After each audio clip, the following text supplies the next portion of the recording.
Greetings and salutations, YouTubers. This is Zillafan85 back today with my latest video, my latest figure review. Today we're going to go ahead and take a look at my two Adult Mothra Gashapon figures.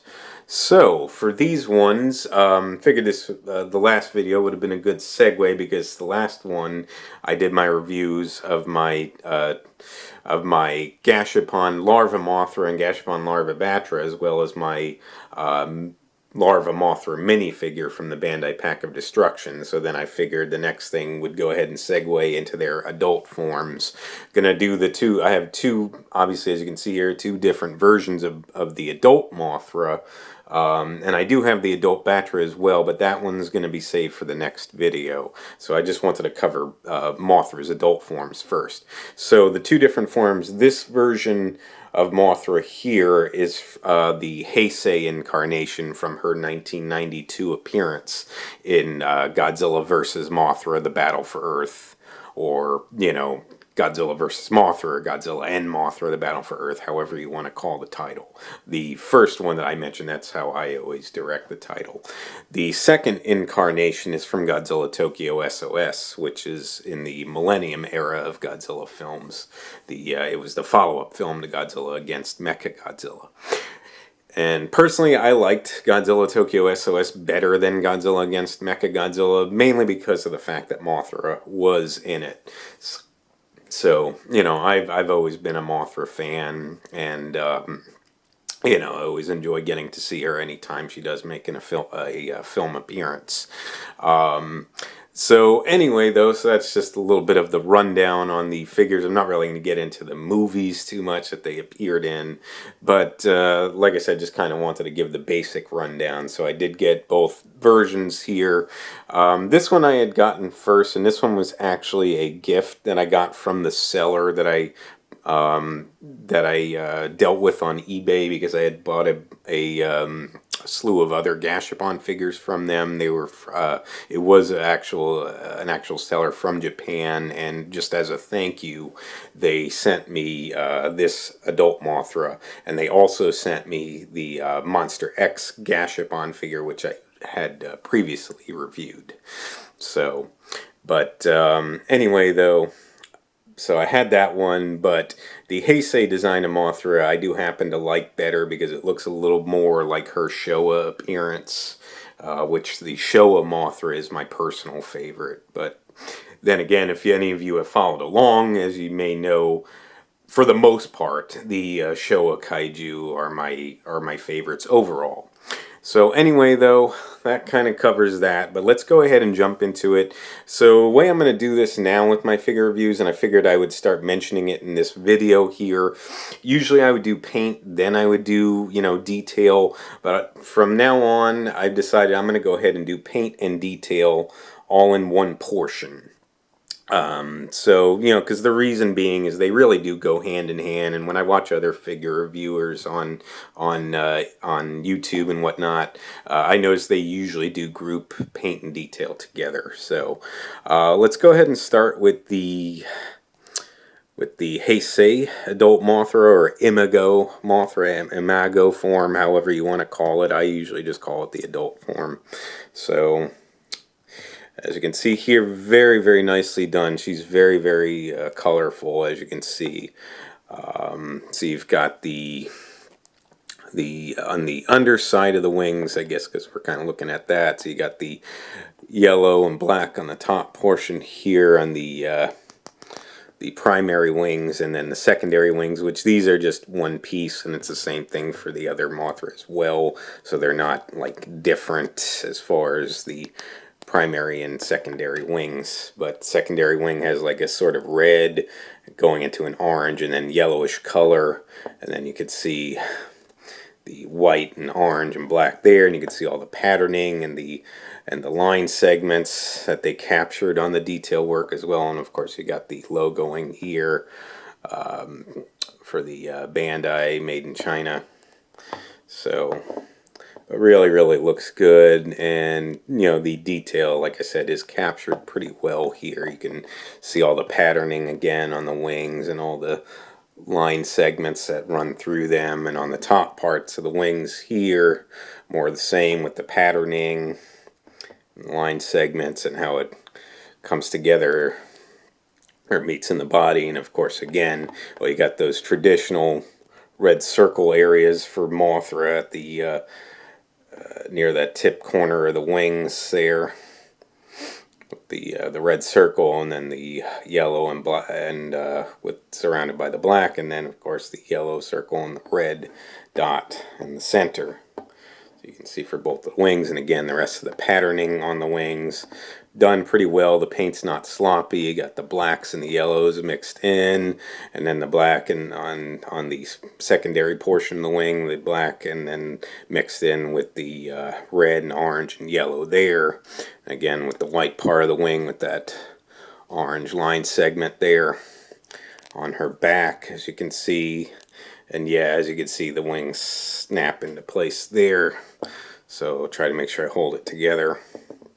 You got the orange there running down the back into the, that sort of abdomen, thorax area, whatever it's called. Again, I'm not too familiar with bug anatomy. But then the orange and white on this portion of the body here. And of course that black tip for the tail. Looks good. And again, you can see they did give it a pretty fuzzy look overall, so it does look pretty good. They did capture that pretty well. And then for the face here, as you can see, you got the antennas, which are just kind of drooped down over the front of the face, so they're not really sticking up, but that's okay. And of course, you got the mouth area, the jaw area. That looks really good with the black stripe running in front there. Nice blue eyes, like a metallic blue, painted very well and detailed as well. As you guys can see, that real bug look that she's got for the eyes. It looks really, really good, really nice.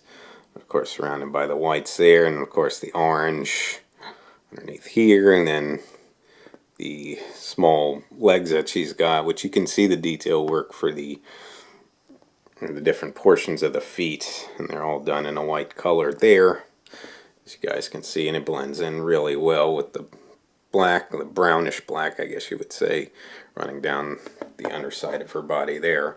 So that pretty much, for the most part, should pretty much cover her detail for her detail on her face here. Now you got a much more pronounced look for the antenna there. You've also got the whiskers. Try to make sure this stays in focus for you here. Or the tusks, I guess, if you will, come down. Not really too prominent on the other one, but this one you can see them pretty well. Then you got that metallic blue, which might even be more shiny than the other one, and then the nice thin patterning of that brownish black there, and brown, deep brown for the mouth area there, with the lighter brown surrounding it. Again, the bug look in the eye captured pretty well here, and the detail work, the nice fuzzy look here with this light brown top portion of her head running down this portion of her body, and then of course the lower portion of her body there with the white and brown stripes, and that sort of blackish colored tip for that stinger, I guess, as it is, tail or stinger or whatever you want to call it. And then of course the top portion of the wings here. Now that circle thing is a little bit different on this Mothra, as you can see. So it's got like an orange, then a thin black circle, then a slightly thicker yellow circle, and then that orange dot there in the center portion, and this the same on the other side, but that signature design pattern on Mothra's wings, and then of course the yellow and black here, and all the segments. And this one's actually textured a little bit better. You can really feel the gruff texturing for the segments and the wings there as well, and a little bit more of it, even though there's still one molded piece, a little bit more of the separation there. And then of course you got that detail work that pattern there. You got the orange and then the black patterns, and you got that centered in there is that orange, and then the red dot there. The wings looks really good here. You got the that's how this sort of like a fading color, like a very light brown or tan, then fades into a deeper brown as it goes, as the wings connect into the body area there, and a very fuzzy look. So they actually really did put a lot of detail into this one, probably more so than the other one. I like the other one better because I like the design of Mothra better, but as far as detail work and all that, I think this one they did a better job. I would honestly say so anyway, because there's just a lot more texturing and whatnot on this one than the other one. The other one's done nice as well, but this one has more texturing and whatnot, so they really paid attention there. There's a little bit of paint slop, at least on mine anyway, here in that portion of the wing, with some of the black bleeding off into the orange. Not too big of a deal though. For the most part, it's pretty clean, the paint. And then, of course, the underside here, again, the patterning, that signature pattern on the underside of her wings. And, of course, you got the that light brown running on the outside portion to the tips there. Looks really good. And, again, the yellow and black patterning here, and then that tan fading into the brown the underside of the wings, and of course the brown running down the underside of her and on her legs and everything. Now the legs here are a little bit more simple there, because those you can actually see the different claws and whatnot. These, it's more just a sort of point that comes down, so there's not really any claws on the ends of her feet there. But at least the feet are there, so I mean it gets the job done. And of course you got the Bandai logoing there on her underside as well, and you got the nice segments and everything. Again, patterning on the wings here, and of course coloring the orange, the blacks, and then in the center piece again the orange and red dots there. So looks pretty good. Again, a little bit of paint slop, but not too bad. So overall, really look good. Both of these figures, I think. So, and then otherwise from that, we would look at articulation, but again, Gashapon figures, and for these, really not getting anything at all, so they pretty much are what they are. For this one, it's pretty much one solid piece for her. As you can see, the wings do snap in on those connectors there, so that's why you got a little bit of that, not really like a gap, but you can see the seam there where the pieces connect in. So, but that pretty much covers it for sizing wise. Again, these are Gashapon figures, so they're mini figures. They're pretty small overall. Especially because these incarnations of Mothra, the Heisei Millennium ones, were not as big as Godzilla. The Showa one was different. The Showa Mothra was huge, but the Millennium, the Heisei Millennium ones were smaller, comparatively speaking to to Godzilla and whatnot.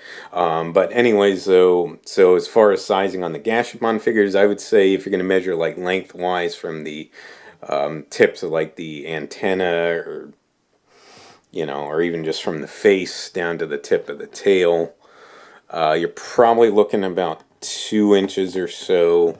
I think they're roughly the same size. Sorry about that. Let's see here.